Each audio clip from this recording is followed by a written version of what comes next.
This is Dejobnik, your command post for clarity and perspective. The government of Israel, the IDF, diplomats, and intelligence services are all continue to work around the clock relentlessly, pursuing every avenue to bring them home now. This war is not over until all of our hostages have been returned and Hamas has been destroyed. The State of Israel applauds recent remarks made by British Prime Minister Rishi Sunak, who expressed a moral clarity that there can be no peace with Hamas in Gaza because of their genocidal intent. The British Prime Minister also asserted that anyone who cannot unequivocally condemn the evil that Hamas did on October 7th has no conscience, no morality, no decency, and deserves no respect.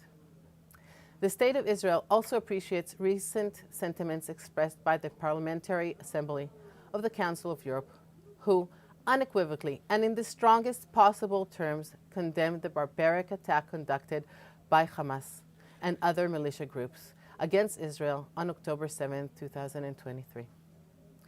Hamas have openly expressed their desire to repeat again and again the horrific attacks of October 7th. This is an intolerable reality for the people of Israel. This war cannot end without the total incapacitation of a Hamas rapist regime. Turning to the south, the war with Hamas continues in Gaza, and the IDF, as always, is relentlessly working to protect Gaza's civilians whilst uprooting their terrorist oppressors. Yesterday, Israeli forces completed their encirclement of Khan Yunis. This military action is in line with the ascribed goals of the war, specifically rescuing the hostages and dismantling Hamas. Now an update on humanitarian aid. Yesterday, 235 trucks carrying humanitarian aid entered the Gaza Strip. Of those 235 trucks, 162 carried food. In addition, 4 tankers of cooking gas designated for the operation of essential infrastructure in Gaza entered the Strip as well.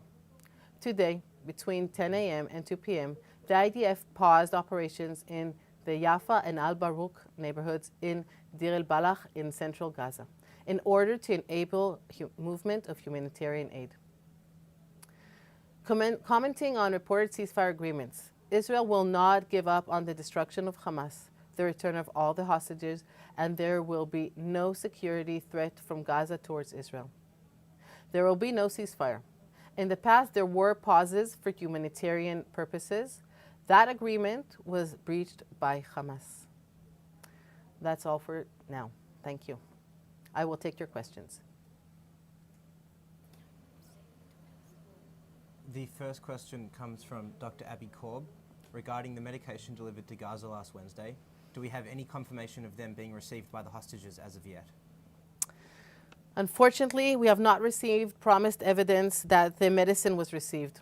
We urge all involved in the agreement to insist that the evidence will be provided. The next question comes from Hannah Julian of the Jewish Press.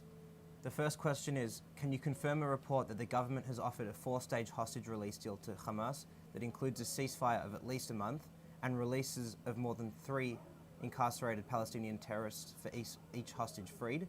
And question 2, is there a response to UN Secretary General Antonio Guterres' statement that any refusal to accept the 2-state solution must be firmly rejected?